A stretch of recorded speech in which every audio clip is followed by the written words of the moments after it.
Installing Docksal on Mac OSX is pretty easy to do. The only prerequisite outside of the Docksal installer is you have to install VirtualBox. You can get a link to the exact version that's recommended here on the Docksal GitHub page in the installation section. Just go to the Docksal main page and then Docs, and getting started. Whoops. And then env setup. There'll be a link on the Learning Center page. I'm going to click in here to the Mac OS section. So I've already installed VirtualBox, so I can't show you the actual installer run, but it's nothing terribly special. It's a pretty normal Mac OS X DMG installer system. I agree to the terms of service, that sort of thing. And when it finishes installing, you won't have what you see here on screen here, this Docksal machine.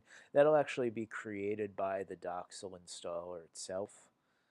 So let's do that. Now I already have Docksal installed, but what I'm going to show you here, we'll just overwrite my local Docksal with basically an identical version that I download. So it's essentially the same thing as updating. So download this. I hesitate to mention it. You need curl installed. You probably have that. And then we'll run fin update. This is, by the way, the same thing that you do to install Docksal, you do to update Docksal. And you always want to make sure that you're keeping Docksal up to date. The reason for that is it's a fast-moving project. So if you go too long without updating, trying to jump from one version to another version that came out 3 or 4 months later will be a big leap. And the last thing you want to do is fin VM start.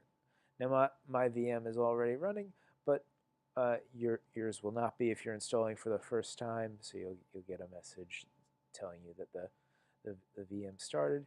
And if you don't, just follow the debugging steps here in the GitHub page, and for the most part you'll be able to get it running. This has been installing Docksal on Mac OS X.